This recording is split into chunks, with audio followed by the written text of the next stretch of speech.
So if you were worried that Lotto had bumped their prices to £190 and they were all about the laceless gravy train, have no fear, because the Solista 200 is here.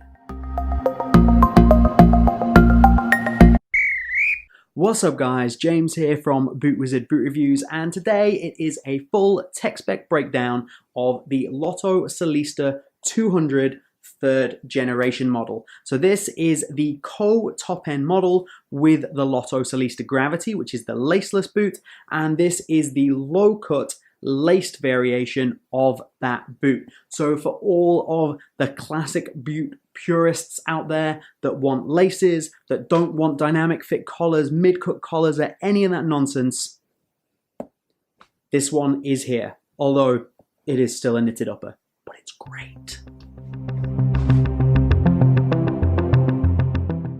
So for the upper, you do still get exactly the same upper as you get on the Solista Gravity. You get that knit material, which runs all the way around the boot. It's a one-piece upper with a central lacing system and of course a dual lace hole setup.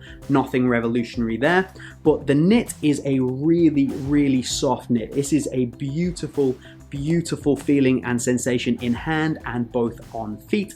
And in terms of the touch on the ball, you also get this polyurethane heat melted top coating, which provides you with an almost waxy sensation, which along with those ribs that run all the way down the boot, that really does add a little bit extra to your touch and control on the ball. And also the same as the Gravity, something that has really caught my eye in the tech specs, just one line that Lotto put in there, that this top coating gives you a waterproof instep.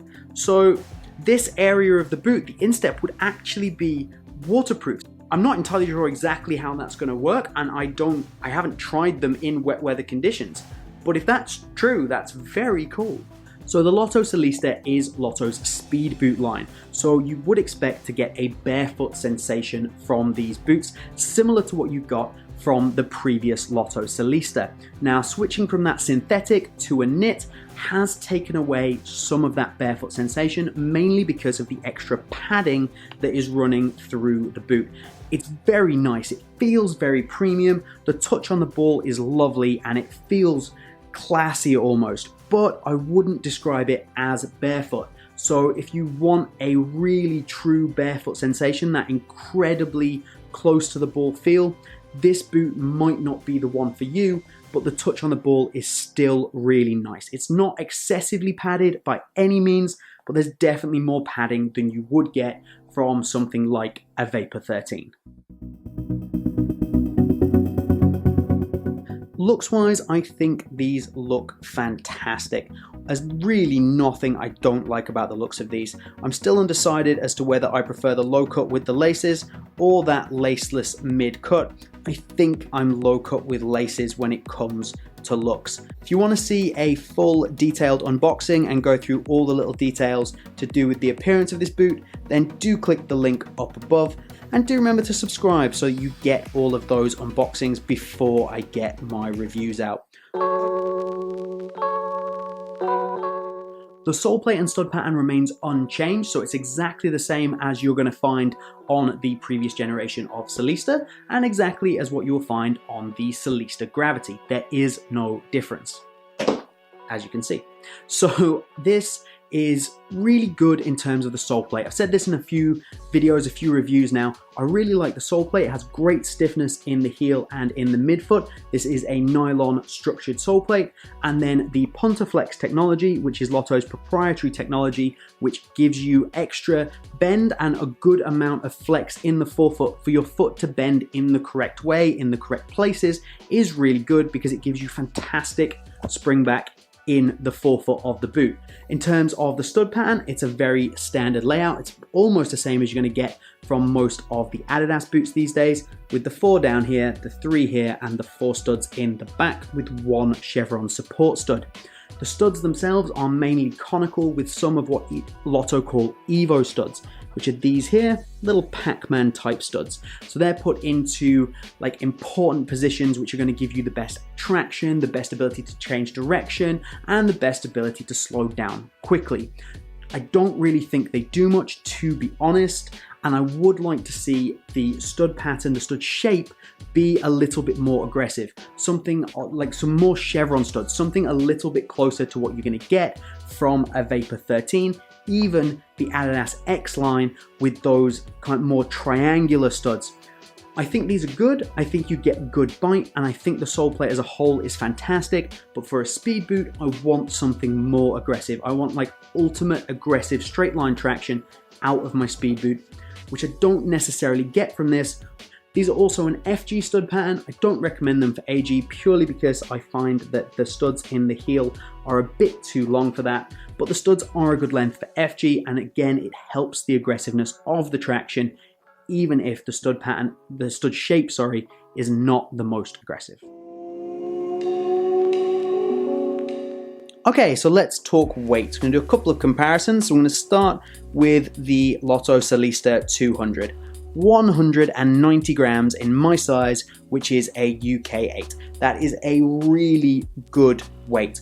Again, comparing to the Vapor 13 Elite in my size, 197 grams. So this is lighter than a Vapor 13 Elite. Seriously impressive. If we compare it to the laced variation, which is more expensive, again the same size, 198 grams. So again, same weight as a Vapor 13 Elite in my size, but a little heavier than the low cut laced variation. And then to the previous generation, which is the Solista with the synthetic upper. That one, 178 grams. This was seriously impressive weight-wise. Now, admittedly, this one has gone up in weight. So the new Solista is heavier than the old Solista. And normally I would absolutely pan a company for doing that. But the difference is huge. They've gone from an old school synthetic upper that was probably at least 5 years out of date now. Even though it was great, it was very retro, and they've moved into this really fantastic knitted upper, which has added some weight, but that weight is still better than pretty much anything that is being offered from any of the top end brands right now. And it also means the entire Lotto line is under 200 grams. Very, very impressive.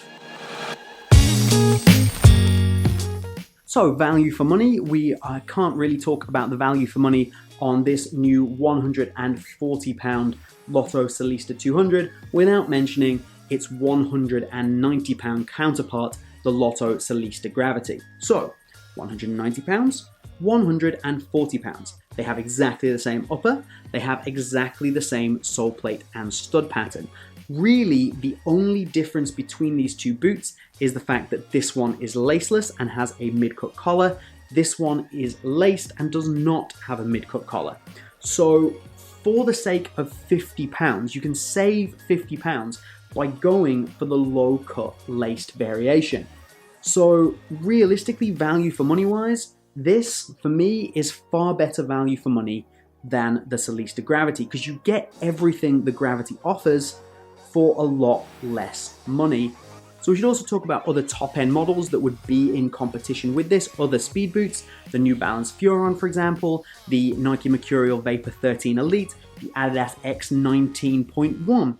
This is significantly cheaper than all of those and offers something that they don't in terms of fit and feel, and I think is better than many of them. I much prefer this to the New Balance Furon. I think it's a far superior boot. When you consider that this is £140, what you're actually doing in a price point is you're putting it alongside the Vapor 13 Pro, not the Elite. And I would prefer this to the Vapor 13 Pro. I prefer the way it feels, and I think it feels of a higher quality knit than the circle knit on that boot. It is certainly better than the X 19.2. I think value for money wise, this is very, very hard to beat. You're welcome! Wait, what now? So exactly the same as the Solista Gravity, the inside of the boot does have the padding, which is a really soft, really premium feeling microfiber material. Maybe again a little too much padding for my liking just to get a barefoot sensation.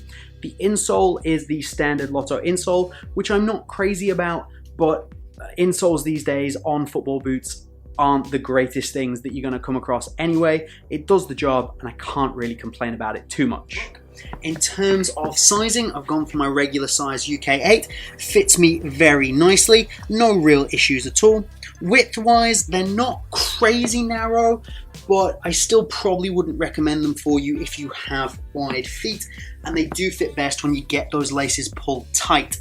Can you wear these without laces? Yes. Should you wear these without laces? Absolutely not. I like the silhouette and the shape of the boot. The midfoot offers really good lockdown now that you've added that lacing system, and it is certainly more locked in and more responsive than you're going to get from the Solista Gravity. As always, the external heel counter on the Lotto offers you really nice heel lockdown, and there are memory foam inserts in the heel to keep it in place. However, they have changed the shape of the heel compared to the previous generation of Solista. I do quickly just want to show you what I've been talking about in the heel counter. So you can see on the older version of the Solista here, it's kind of much more shaped. It fits my heel because it's shaped. On the new Solista, it's very much more of it's thinner, but it's much flatter, and it relies on the memory foam inserts to give you that lockdown. So I feel more locked down in the heel in the older ones because it runs all the way up. In the new Solista, I feel like a lot of the lockdown comes from the heel counter and it doesn't travel up quite as far. I don't feel as secure. Like I say, not a huge deal, not a deal breaker for me, but definitely worth mentioning. As I said before, the feel is certainly one that you would associate with being a speed boot because it is a tight wrap, but I certainly wouldn't describe it as barefoot simply because you do have that padding that runs basically all the way through the boot, so you don't have quite that barefoot sensation you're going to get from some other speed boots. Very comfortable boots though. So in conclusion, I really like this boot. I think it is a fantastic boot. I think the upper is amazing. The touch on the ball is great, even if it's not particularly barefoot, which is what you might want from a speed boot. Overall, for 140 euros, this goes right up there into best value for money boot on the market right now, and still stays up there in terms of being able to compete with the much more expensive boots like an X19.1 or a New Balance Furon. And for me, basically, when you take into account the price, this is definitely the better buy of the two between this and the Solista Gravity, unless you are really into the idea of getting a good, well-performing laceless boot. If you do want to see my full review of the Solista Gravity, be sure to click the links over here. Remember to subscribe to BootWizard so you don't miss a thing. Put the notifications on by clicking over here, and let me know down in the comments, are you feeling buying either these or the laceless Gravity? But that is all from BootWizard here today. I hope you've enjoyed it. Have a good one, and we'll see you soon.